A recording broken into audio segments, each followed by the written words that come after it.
Hey guys, how you guys doing? Back with me. So this is my second podcast. I senang banget bahwa aku masih punya kesempatan untuk give the sharing to you guys. So hari ini saya akan memberikan title of my podcast. I just don't love you. Saya nggak cinta kamu sebenarnya. Nah, kedengarannya sangat tragis ya. Istilahnya kok kayaknya judulnya itu kayak plot banget gitu, kayak drama Korea banget. Iya teman-teman. Minggu-minggu ini saya lagi nonton drama Korea The World of Marriage yang nanti akan saya bahas sedikit aja untuk mendukung podcast saya hari ini. Oke, so let's go through this whole things, okay? Nah, mari sama-sama kita buka cerita ini, cerita yang sangat terkenal, cerita yang mungkin kalian nggak perlu rasanya ya kalian kayak nggak perlu baca lagi karena ini udah di luar kepala, yaitu apa? Perumpamaan tentang anak yang hilang atau prodigal son. Aku suka banget teman-teman, aku suka banget dengan cerita ini karena cerita ini aku rasa cerita yang sangat perfect, cerita yang sangat baik, cerita yang sangat keren banget deh pokoknya. So let's go through this, okay? Nah, yuk mari sama-sama teman-teman kita buka Lukas 15 ayat 11 sampai 12 aja. Seharusnya ini sampai 32 tapi kita gak akan baca sampai akhir. Oke, aku akan baca ya. Perumpamaan tentang anak yang hilang. Yesus berkata lagi, ada seorang mempunyai 2 anak laki-laki. Kata yang bungsu kepada ayahnya, "Bapa, berikanlah kepadaku bagian harta milik kita yang menjadi hakku." Lalu dikatakan di sana, ayahnya membagi-bagikan harta kekayaannya itu di antara mereka. Oke, sampai di sini. So, kenapa hari ini makanya that's why mungkin kalian udah bisa ngerti. Oh, karena ini toh ceritanya. Jadi hari ini aku akan kasih kalian sebuah title, I Just Don't Love You. Nah, this is the story about a father and 2 sons. The oldest one and the youngest one, si bungsu dan si sulung. Tetapi hari ini mari sama-sama kita mau lebih lihat si bungsunya ya. Nah, pada satu hari pada ayat yang ke-12 si bungsu bilang sama bapaknya bahwa, "Bapak, berikan kepadaku bagian harta milik kita yang menjadi hak saya." Nah, teman-teman bisa bayangin gak kalau misalnya Anda di posisi anak, lalu Anda bayangkan bahwa Anda di posisi bapak. Ketika Anda di posisi anak, Anda juga tahu, mungkin kita semua juga tahu kalau misalnya kita itu lagi kurang ajar banget sama ayah kita. Kita lagi kurang ajar banget sama papa kita. So in other way, apa sih yang aku pengen kasih tahu saat ini? In other way, si anak bungsu ini ingin katakan sama bapaknya, "Dad, just give me the stuff. Just give me the inheritance. God atau Pa, kasih saya inheritance-nya aja, kasih saya warisan saya saja." That simple. Tapi tahu nggak teman-teman bahwa perkataan ini sangat nusuk kepada bapaknya. Kenapa teman-teman? Perkataan ini artinya, "Dad, I don't want you. Aku nggak perlu Bapak. Aku hanya perlu warisan Bapak. Aku hanya perlu your stuff, barang-barang yang Bapak nanti kan kasih kalau Bapak meninggal, Bapak kasih ke aku. I just want that. Aku nggak mau yang lain." So, sering kan? Sering juga kita seperti ini. Ya, we want blessing, we want berkat, kita mau berkat. But I don't want the father. Okay, mari sama-sama yuk teman-teman. Kita mau lihat sekarang, kita mau lihat bagaimana posisi Bapak pada saat itu. Sebenarnya Bapak ini mempunyai dua perilaku yang dia bisa lakukan sebenarnya. Yang pertama adalah drove them out. Usir si bungsu itu dari rumah mereka. Usir aja dengan physical or dengan verbal, dengan kata-kata. "Keluar kamu gak pantas jadi anak aku. Keluar sana. Apa yang kamu mau? Kamu mau aku mati? Kamu mau bapak mati?" Mungkin bisa seperti itu. Lalu diusirlah anaknya. Tapi teman-teman, Tapi saudara-saudara, hari ini bapaknya tidak berkata seperti itu. Lalu ayahnya membagi-bagikan harta kekayaannya itu di antara mereka. So let's pause, teman-teman. Mari sama-sama kita pause dulu. Mari sama-sama kita diam dan kita berhenti dulu. Apa yang Bapak ini lakukan sungguh luar biasa. Sungguh di luar apa yang menjadi bayangan kita. Bisa bayangin kan ketika kita di rumah, kita lagi pandemi seperti ini, kita di rumah semua. Lalu seseorang dari kita atau adik kita bilang, "Pa, kasih aku warisannya sekarang." Kayak papa kalian bisa seperti apa? Mungkin papa kalian akan sangat marah. Aku rasa kayaknya tidak ada sih papa yang lalu ya dia mengeluarkan hartanya dia, asuransinya dia, lalu kasih ke anaknya. Aku rasa kayaknya agak jarang sih. Yang seharusnya papanya lakukan adalah marah biasanya. Maybe dengan verbal. Mungkin kita gak diusir, tapi dengan verbal. Kamu tuh keterlaluan ya, misalnya seperti itu. But bapaknya enggak. Di dalam cerita ini bapak tidak melakukan seperti itu. Yuk sama-sama kita gali lagi yuk firman hari ini. So, kalau di dalam bahasa Inggris, mari sama-sama kita buka dari ASV ya, aku bacanya. And the younger of them said to his father, "Father, give me the portion of substances that falleth to me." Jadi dia bilang the portion. Nah, porsi ini atau properti ini sebenarnya di dalam bahasa Yunani ditulis dengan kata bios. Bios ini kita bisa sebenarnya bisa kita temukan di dalam kata biologi. Logi itu artinya ilmu, ya kan? Teologi, biologi, apalagi yang logi-logi gitu kan ya. Nah, satunya lagi adalah bios. Bios itu dari kata Yunani yang artinya hidup. Jadi di dalam cerita ini, his property papanya, portion papanya ada artinya dengan kata bios atau dengan kata hidup. Mari sama-sama aku katakan lagi, teman-teman. So the father, yang bapaknya lakukan adalah, so the father give and divided his life between them. Dia membagi-bagikan hidup dia kepada dua anaknya.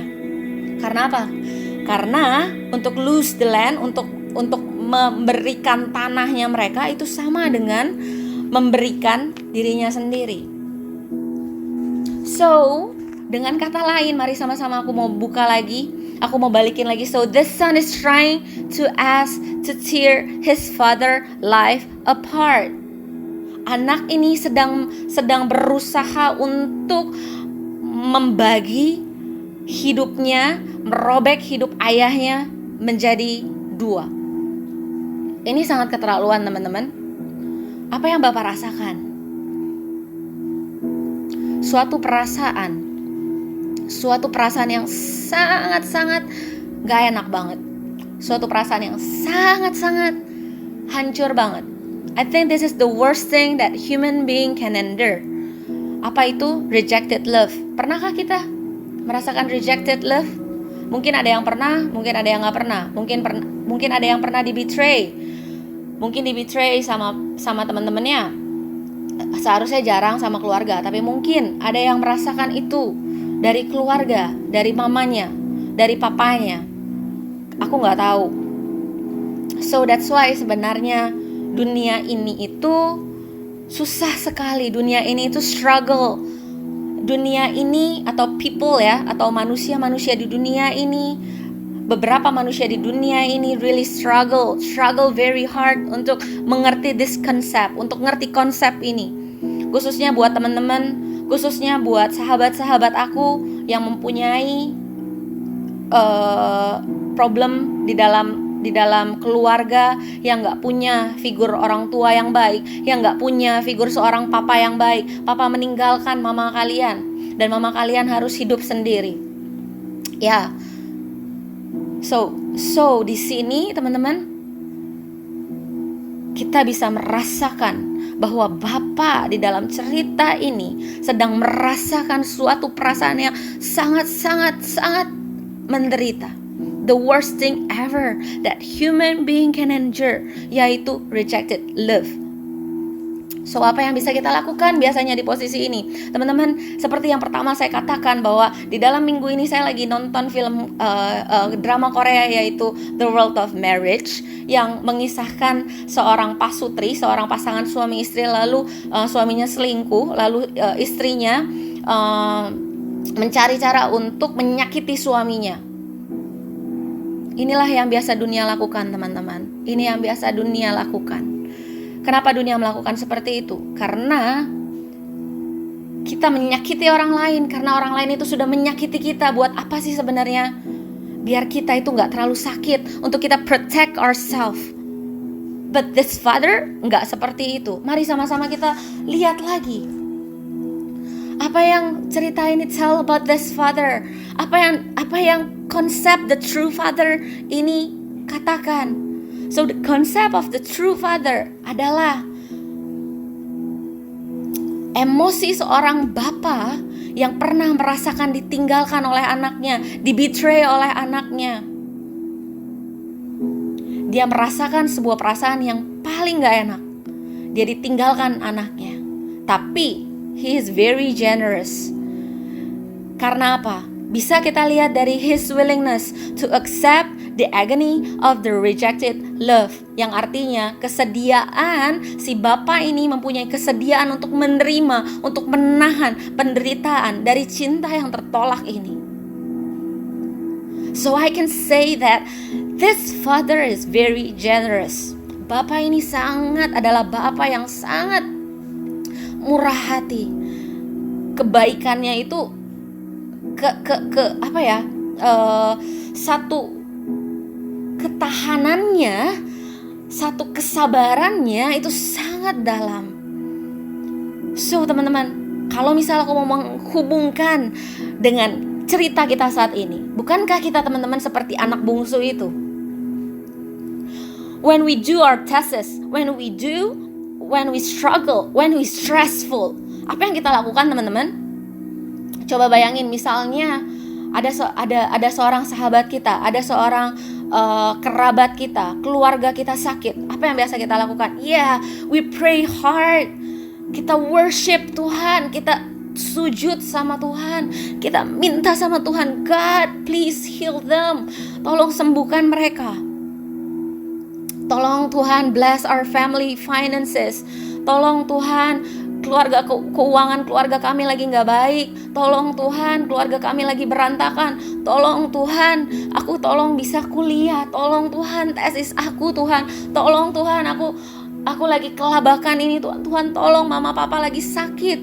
Tolong Tuhan, aku suka sama cewek itu, aku suka sama cowok itu. Tuhan tolong Tuhan. Kita bisa pray hard teman-teman ketika kita lagi stres, ketika kita lagi membutuhkan sesuatu. But ketika sudah selesai, ketika kita sudah terbiasa, ketika kita sudah jago, ketika kita sudah mendapatkan semuanya, are we still remember God? Apakah kita tetap maintain that relationship with God? I don't think so. Banyak banget dari kita, termasuk aku sendiri, yang sering lupa seperti itu. So that's why hari ini saya merasa bahwa firman hari ini itu sangat menusuk, mungkin ya sangat menampar bagi pendengar dan juga saya sendiri. Setelah pandemi berakhir, setelah stressful berakhir, hubungan kita menjadi berakhir bersama-sama dengan Tuhan. Kita mulai gak berdoa, kita mulai gak bersatu teduh, kita lupa untuk membangun hubungan dengan Tuhan. Why? Karena saya lagi libur Tuhan, karena saya tidak lagi ada masalah Tuhan, karena saya lagi gak ada beban, karena saya lagi gak stres Tuhan. Aku sekarang kalau misalnya berdoa juga bingung. Because of what? Because aku setiap hari nonton Netflix, mungkin Instagraman, mungkin main games, and I don't have time anymore untuk aku baca Alkitab, untuk aku mendengarkan pendalaman Alkitab, mungkin untuk aku worship Tuhan. Aku gak punya Tuhan, tapi kan aku hari Minggu aku udah streaming. I think it's enough. Is that love yang Tuhan mau? Apakah itu cinta yang Tuhan mau? untuk kita lakukan sama dia, apakah itu yang kita lakukan untuk Tuhan? I don't think so, teman-teman. Yang Tuhan mau adalah kita belajar dari bagaimana dia mengasihi kita. Ya, memang kita tidak bisa mengasihi dia seperti dia mengasihi kita. Tetapi teman-teman, mari sama-sama hari ini kita mau belajar. Belajar untuk apa? Belajar untuk mengasihi Tuhan secara unconditional love. Belajar untuk mengasihi Tuhan secara tanpa syarat. Tuhan, kalau aku tidak mendapatkan berkat, kalau aku sampai sekarang keluarga aku masih belum pulih, kalau misalnya papa mama aku masih berantem, kalau aku masih belum lulus, Tuhan, aku tetap ingin memuji Engkau. Tuhan, aku tetap ingin maintain our relationship. Kalau misalnya kerabat aku, mama aku, papa aku, orang tua aku yang masih belum sembuh saat ini, kalau misalnya sekarang finance keluarga saya masih belum baik, Tuhan, aku mau tetap memuji Engkau. Tuhan, aku tetap mau maintain hubungan aku sama Tuhan. Itu yang Tuhan mau untuk kita lakukan. Itu yang Tuhan mau untuk kita belajar. So, mari sama-sama teman-teman kita renungkan sejenak, and let us pray. Oh God, thank you Tuhan untuk hari ini. Maafkan kami Tuhan kalau misalnya sering kali kami gagal untuk kami mengasihi Engkau. Maafkan kami Tuhan kalau misalnya sering kali Tuhan, ketika ini libur, kami juga libur Tuhan untuk kami maintain our relationship sama Engkau Tuhan.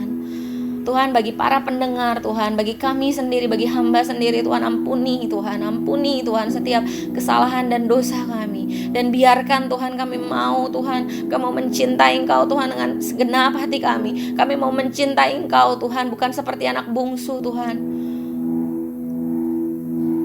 Mungkin Tuhan dahulu kami katakan, I want your stuff, but I don't want you God. I just don't love you God. I just love your stuff. Tapi hari ini Tuhan, biar kami berbalik, biar kami bertobat, biar kami tahu kebenaran firman-Mu, dan kami mau berbalik dari jalan kami yang jahat. Thank you Jesus. Terima kasih Tuhan. In the name of Jesus we pray. Hallelujah. Amen.